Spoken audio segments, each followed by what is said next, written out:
You see, it is an opera for everybody in the audience. You find yourself there. A woman finds herself as a young girl, as a middle-aged girl, as an elderly woman.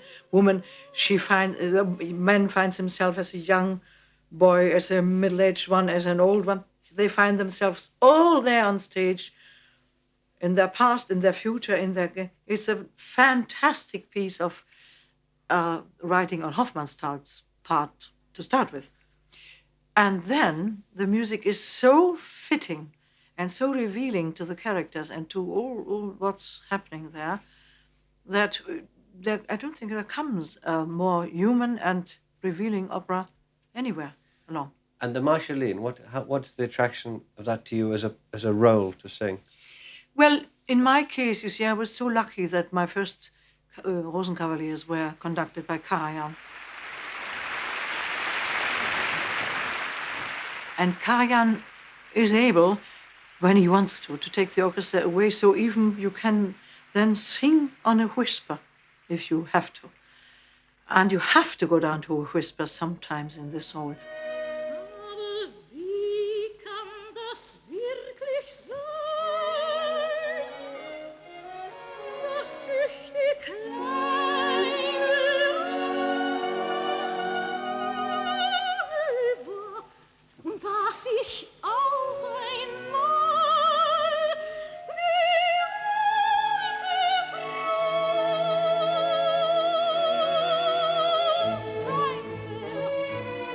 The acting boils down to maybe relaxing your spine, or maybe lowering your eyelids, or maybe looking halfway up, or maybe taking a bit bigger breath.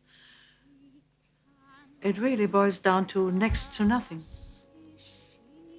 If you are sitting with yourself alone, what do you act? You don't. You don't.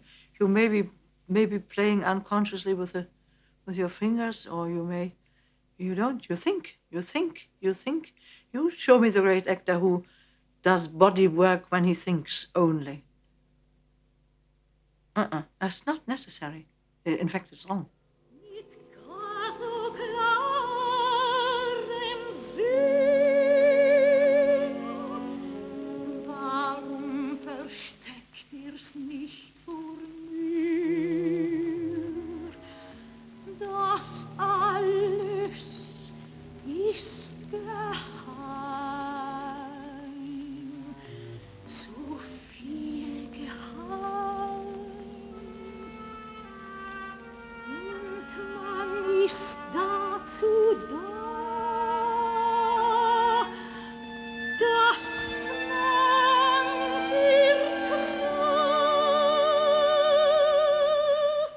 I must say, the voice was really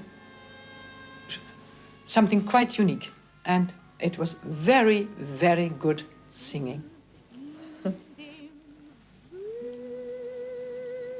No?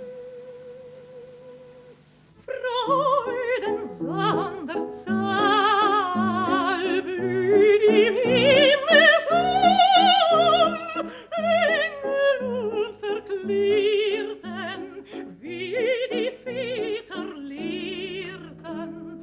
Oh, da möcht ich sein und mich ewig freuen, und mich ewig freuen. By the mid-50s, while Schwarzkopf was captivating audiences everywhere with her operatic performances, she was becoming equally known for her recitals of Lieder, the musical settings of original poems written in German. A sense of poetry. Well, that is the key. Imagination, imagination, imagination. For instance, if you are not able to imagine the country where this plays, the town where it plays, the room where that person is, the situation where the person is in, you can't do it, you know. If you can't imagine that you're talking down to a lover or up to the cross or things like that, you cannot do it physically, but you have to imagine it. Lieber bleib ich hier, lächelt der traute einen Blick, der versaget, das ich ausgeklaget, seh ich dann mit dir, bleib ich ewig hier, bleib ich ewig hier.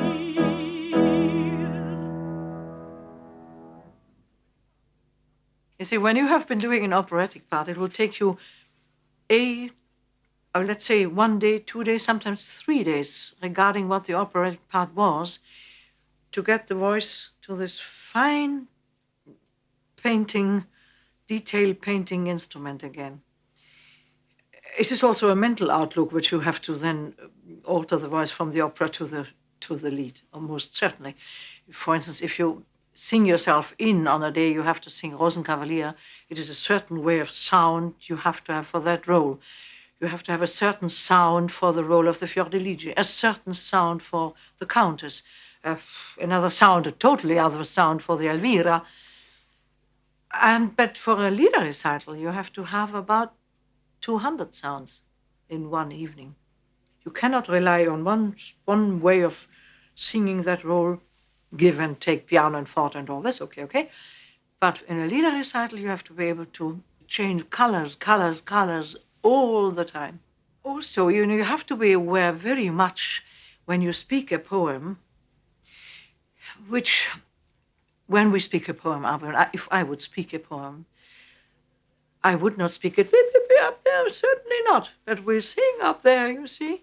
And the difficulty for us poor sopranos is that the vocal line mostly is way up, and we would speak it here in this kind of range, or maybe there, or there, or there, but not down up there.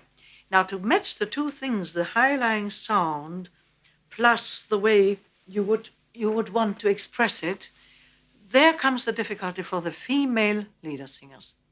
The men don't have this difficulty. They sing in their speaking range. Now, the overriding ruler for the singer is, of course, the composer. You see, you can recite a poem in many ways, but you can only really give the one interpretation when you see what the composer has done with it. It's the music which gives you the expression. You have to listen to the music to get the expression, even if you would like to give another interpretation to the poem as such. By the way, this is one of the great pains I have, and not only pain, but the great furies and the great, with the producers of nowadays, that they not listen to the music. They do it the way they think the text should be interpreted, not listening ever to what the music says about the text. It is the music which is in a musical piece the overriding ruler.